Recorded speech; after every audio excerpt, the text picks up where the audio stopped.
ಸ್ನೇಹಿತರೆ, purple sweet potato kulcha ಮಾಡಿದ ವಿಡಿಯೋವನ್ನು ನೋಡಿ ತುಂಬ ಮಂದಿ ಈ ಸ್ವೀಟ್ ಪೊಟ್ಯಾಟೊ ಎಲ್ಲಿ ಸಿಗುತ್ತೆ, ಇದರ ಹೆಚ್ಚಿನ ಮಾಹಿತಿಯನ್ನು ಹಂಚಿಕೊಳ್ಳಿ ಅಂತ ತುಂಬ ಜನರು ಕೇಳುವುದರಿಂದ ಈ ವಿಡಿಯೋವನ್ನು ಹಂಚಿ ನಾನು ಈ ಪರ್ಪಲ್ ಸ್ವೀಟ್ ಪೊಟ್ಯಾಟೊದಿಂದ ಇನ್ನೂ ಏನೆಲ್ಲ ಮಾಡಿದ್ದೀನಿ ಅನ್ನೋದನ್ನು ಸಹ ಹಂಚಿಕೊಳ್ತಾ ಇದ್ದೀನಿ. ನಾನಿಲ್ಲಿ ಕೊಟ್ಟಿರುವ ಸ್ವೀಟ್ ಪಾಟ್ ಅವರ ನಂಬರ್ಗೆ ಸಂಪರ್ಕಿಸಿದರೆ ನಿಮ್ಮ ಮನೆ ಬಾಗಿಲಿಗೆ ಇದೇ ರೀತಿಯಾಗಿ ನೀವು ಆರ್ಡರ್ ಮಾಡಿದ ಎಲ್ಲ ಸಾಮಗ್ರಿಗಳು ಬರುತ್ತವೆ. Purple sweet potato, orange sweet potato ಹಾಗೆ ಪರ್ಪಲ್ ಸ್ವೀಟ್ ಪೊಟ್ಯಾಟೊ ಪೌಡರ್ ಇವೆಲ್ಲವನ್ನು ಖರೀದಿಸಿ ಅನೇಕ ರೀತಿಯ ಅಡುಗೆಗಳಲ್ಲಿ ಉಪಯೋಗಿಸಿಕೊಳ್ಳಬಹುದು. ಉಪವಾಸ ವ್ರತಕ್ಕಂತೂ ಇಂತಹ ಗೆಣಸು ತುಂಬ ಒಳ್ಳೆಯದಾಗಿರುತ್ತದೆ. ಕೃತಕ ಬಣ್ಣ ಇಲ್ಲದಂತಹ ಇಂತಹ ಸ್ವಾಭಾವಿಕ ಬಣ್ಣವನ್ನು ಹೊಂದಿರುವ ಈ ಪರ್ಪಲ್ ಸ್ವೀಟ್ ಪೊಟ್ಯಾಟೊ ಅಂತೂ ತುಂಬ ಚೆನ್ನಾಗಿ ಕಾಣುತ್ತದೆ. ಈ ಗೆಣಸನ್ನು ಉಪಯೋಗಿಸಿ ಖಾರದ ತಿಂಡಿಗೆ ಅಥವಾ ಸಿಹಿ ತಿಂಡಿಗೆ ಅಥವಾ ಇದನ್ನೇ ಹಾಗೆ ತಿನ್ನೋಕ್ಕೂ ತುಂಬ ರುಚಿಯಾಗಿರುವಂತಹ ತರಕಾರಿ ಅಂತ ಹೇಳಬಹುದು. ಈ ಬಣ್ಣಕ್ಕೆ ಮಾರು ಹೋಗಿ ನಾನು ಇದರಿಂದ ಅನೇಕ ರೀತಿಯ ಅಡುಗೆಗಳನ್ನು ಮಾಡುವ ನಿರ್ಧಾರವನ್ನು ಮಾಡಿ ಒಂದೊಂದಾಗಿ ನಿಮ್ಮೊಡನೆ ಆ ವಿಡಿಯೋಗಳನ್ನು ಹಂಚಿಕೊಳ್ತೀನಿ. ಇವತ್ತು ಸ್ವೀಟ್ ಪೊಟ್ಯಾಟೊವನ್ನು ಉಪಯೋಗಿಸಿ ಆರೋಗ್ಯಕರವಾದ ಲಾಡು ಮಾಡೋದು ಹೇಗೆ ಅಂತ ತೋರಿಸ್ತೀನಿ. ಇದು ಬೇಗನೆ ಬೇಯುವಂತಹ ತರಕಾರಿ ಆದರೂ ನಾನು ಕುಕ್ಕರ್ನಲ್ಲಿ ಬೇಳೆ ಬೇಯಿಸುವಾಗ ಜೊತೆಗೆ ಈ ತೊಳೆದ ಸ್ವೀಟ್ ಪೊಟ್ಯಾಟೊವನ್ನು ಹಾಕಿ ಹಾಗೆಯೂ ಬೇಯಿಸಬಹುದು, ಅಥವಾ ಈ ರೀತಿಯಾಗಿ ಒಂದು ಪಾತ್ರೆಗೆ ಹಾಕಿ ಸ್ವಲ್ಪ ನೀರನ್ನು ಹಾಕಿ ತರಕಾರಿ ಬೇಯಿಸುವಾಗಲೇ ಕುಕ್ಕರ್ನಲ್ಲಿಟ್ಟು ಬೇಯಿಸಿಕೊಳ್ಳಬಹುದು, ಅಥವಾ ಉಗಿಯಲ್ಲಿಯೂ ಬೇಯಿಸಿಕೊಳ್ಳಬಹುದು. ನಂತರ ಇದಕ್ಕೆ ನಾನು ತಾಜಾ ತೆಂಗಿನ ತುರಿಯನ್ನು ಈ ರೀತಿಯಾಗಿ ಕೆರೆದಿಟ್ಟುಕೊಂಡಿದ್ದೀನಿ. ನಾನಿಲ್ಲಿ ಸುಮಾರು 1 ಲೋಟ ಈ ಪರ್ಪಲ್ ಪೊಟ್ಯಾಟೊ ಮಿಶ್ರಣ, ಹಾಗೆ 1 ಲೋಟ ಕಡಲೆ ಹಿಟ್ಟು, 1 ಲೋಟ ಸಕ್ಕರೆ, ಹಾಗೆ 2-3 ಚಮಚ ಆಗುವಷ್ಟು ತುಪ್ಪವನ್ನು ಬಳಸಿ ಸುಲಭವಾದ ಲಾಡನ್ನು ಮಾಡಿದ್ದೀನಿ. ನೋಡಿ, ಮೊದಲಿಗೆ ಈ ಕಡಲೆ ಹಿಟ್ಟನ್ನು 1-2 ಚಮಚ ಆಗುವಷ್ಟು ತುಪ್ಪವನ್ನು ಹಾಕಿ ಘಮ್ ಅಂತ ವಾಸನೆ ಬರುವ ತನಕ ಹುರಿದುಕೊಳ್ಳಬೇಕು. ತುಂಬ ತುಪ್ಪವನ್ನು ಬಳಸಬೇಕಾಗಿಲ್ಲ, ಬೇಕಿದ್ದರೆ ಜಾಸ್ತಿ ತುಪ್ಪವನ್ನು ಹಾಕಿಕೊಂಡರೆ ಬೇರೆ ರುಚಿಯನ್ನು ಸಹ ಕೊಡುತ್ತದೆ. ನಾನಿಲ್ಲಿ 2-3 ಚಮಚ ಆಗುವಷ್ಟು ತುಪ್ಪವನ್ನು ಮಾತ್ರ ಹಾಕಿಕೊಂಡು ಈ ರೀತಿಯಾಗಿ ಘಮ್ ಅಂತ ವಾಸನೆ ಬರುವ ತನಕ ಹುರಿದು ಒಂದು ಪಾತ್ರೆಗೆ ತೆಗೆದಿಟ್ಟುಕೊಂಡಿದ್ದೀನಿ.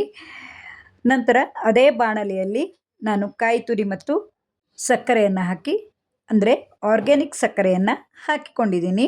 ಹಸಿ ತೆಂಗಿನ ತುರಿಯ ಬದಲು ಕೊಬ್ಬರಿ ತುರಿಯನ್ನು ಹಾಕಿಕೊಳ್ಳಬಹುದು. ನಾನಿಲ್ಲಿ ಹಸಿ ತೆಂಗಿನ ತುರಿಯನ್ನು ಹಾಕಿದರೆ ಇದರಲ್ಲಿ ನೀರಿನ ಅಂಶ ಇರೋದರಿಂದ ಸಕ್ಕರೆಯು ಬೇಗನೆ ಕರಗುತ್ತದೆ ಅಂತ ಈ ಹಸಿ ತೆಂಗಿನ ತುರಿಯನ್ನೇ ತೆಗೆದುಕೊಂಡಿದ್ದೀನಿ. ನೋಡಿ, ಈ ರೀತಿಯಾಗಿ 1 ಕಪ್ ಆಗುವಷ್ಟು ಹಸಿ ತೆಂಗಿನ ತುರಿಗೆ 1 ಕಪ್ ಆಗುವಷ್ಟು ಆರ್ಗ್ಯಾನಿಕ್ ಸಕ್ಕರೆಯನ್ನು ಹಾಕಿ ಹಾಗೆಯೇ ಪಾಕವನ್ನು ಮಾಡಿಕೊಂಡಿದ್ದೀನಿ. ಕಾಯಿ ತುರಿಯೊಡನೆ ಸಕ್ಕರೆಯು ಬೆರೆತು ನೀರಾಗ್ತಾ ಇರುತ್ತದೆ. ಸಣ್ಣ ಉರಿಯಲ್ಲಿ ಈ ರೀತಿಯಾಗಿ ಮಾಡಿಟ್ಟುಕೊಳ್ಳಿ. ಹಾಗೆ ಬೇಯಿಸಿಟ್ಟುಕೊಂಡ ಈ ಗೆಣಸನ್ನು ನೋಡಿ ಸುಲಭವಾಗಿ ಸಿಪ್ಪೆಯನ್ನು ತೆಗೆಯಬಹುದು. ತೆಳುವಾದ ಸಿಪ್ಪೆ ಇರೋದರಿಂದ ಬೇಗನೆ ಈ ಸಿಪ್ಪೆಗಳೆಲ್ಲವನ್ನು ಬಿಡಿಸಿಕೊಳ್ಳೋಕೆ ಆಗುತ್ತದೆ. ತುಂಬ ಚೆನ್ನಾಗಿ ಬೆಂದುದರಿಂದ ಈ ಗೆಣಸನ್ನು ಹಾಗೆ ಕೈಯಿಂದಲೂ ನಾವು ನುರಿದುಕೊಳ್ಳಬಹುದು, ಅಥವಾ ಒಂದು ಚಮಚದ ಸಹಾಯದಿಂದ ಮೃದುವಾದ ಹಿಟ್ಟಿನಂತೆ ಮಾಡಿಕೊಳ್ಳಬಹುದು. ನೋಡೋಕ್ಕೆ ತುಂಬ ಸುಂದರವಾಗಿ ಕಾಣುವಂತಹ ನೇರಳೆ ಬಣ್ಣದ ಸಿಹಿ ಗೆಣಸನ್ನು ನೋಡಿದಾಗ ಅನೇಕ ರೀತಿಯ ಅಡುಗೆಗಳನ್ನು ಮಾಡುವ ಯೋಚನೆಯು ಮನದಲ್ಲಿ ಮೂಡಿಬರುತ್ತದೆ. ಅಷ್ಟು ಸ್ವಾಭಾವಿಕವಾಗಿಯೇ ಸುಂದರ ನೇರಳೆ ಬಣ್ಣವನ್ನು ಹೊಂದಿರುವಂತಹ ಈ ಸಿಹಿ ಗೆಣಸು ತಿನ್ನೋಕ್ಕೂ ತುಂಬ ಸಿಹಿಯಾಗಿ ಚೆನ್ನಾಗಿದೆ. ಈ ಸ್ವೀಟ್ ಪಾಟ್ ಲೇಬಲ್ ಅಡಿಯಲ್ಲಿ ನಾವು ಈ ನೇರಳೆ ಬಣ್ಣದ ಸಿಹಿ ಗೆಣಸಿನ ಪುಡಿಯನ್ನು ಸಹ ಕೊಂಡುಕೊಳ್ಳಬಹುದು.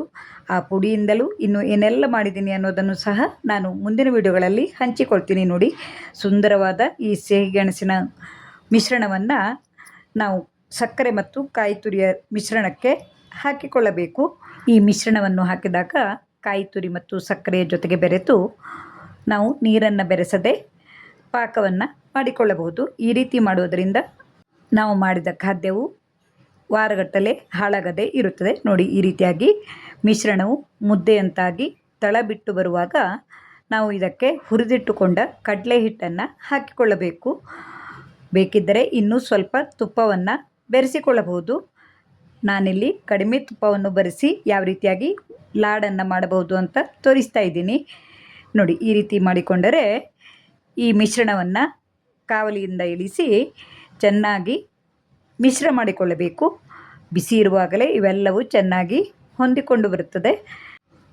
ಇವೆಲ್ಲವೂ ಮಿಶ್ರವಾದ ನಂತರ ಇದರ ಜೊತೆಗೆ ನಮಗೆ ಬೇಕಾದ ರೀತಿಯ ಒಣ ಗೋಡಂಬಿ ಅಥವಾ ಬಾದಾಮಿ, ಪಿಸ್ತಾ ಇತ್ಯಾದಿಗಳನ್ನು ಸಹ ಸೇರಿಸಿಕೊಳ್ಳಬಹುದು. ನೋಡಿ, ಈ ರೀತಿಯಾಗಿ ಮಿಶ್ರಣವನ್ನು ಹೊಂದಿಕೊಂಡ ನಂತರ ಇದಕ್ಕೆ ನಾನಿಲ್ಲಿ ಬಾದಾಮಿ ಚೂರುಗಳನ್ನು ಹಾಕಿ ಪುಟ್ಟ ಪುಟ್ಟ ಲಾಡನ್ನು ಮಾಡಿಕೊಂಡಿದ್ದೀನಿ. ನಿಮಗೆ ಬೇಕಾದ ರೀತಿಯ ಅಳತೆಯ ಲಾಡನ್ನು ನೀವು ಮಾಡಿಕೊಂಡರೆ ವಿಭಿನ್ನ ರೀತಿಯ ಬಣ್ಣವನ್ನು ಹೊಂದಿರುವ ರುಚಿಯಾದ, ಆರೋಗ್ಯಕ್ಕೆ ಒಳ್ಳೆಯದಾದ, ಎಲ್ಲ ವಯಸ್ಸಿನವರು ತಿನ್ನಬಹುದಾದಂತಹ ಈ ನೇರಳೆ ಬಣ್ಣದ ಸಿಹಿ ಗೆಣಸಿನ ಲಾಡು ತಿನ್ನಲು ಸಿದ್ಧವಾಗಿರುತ್ತದೆ.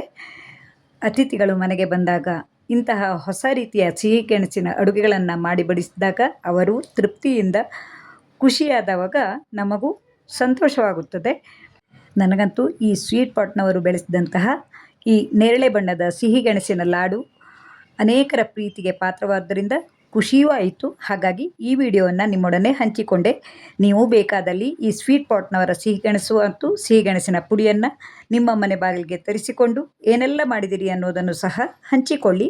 ಮುಂದಿನ ವಿಡಿಯೋದಲ್ಲಿ ಇನ್ನೂ ಹೆಚ್ಚಿನ ಮಾಹಿತಿಗಳನ್ನು ಕಾಣಬಹುದು. ಪ್ರೋತ್ಸಾಹಕ್ಕಾಗಿ ತಮಗೆಲ್ಲರಿಗೂ ಧನ್ಯವಾದಗಳು.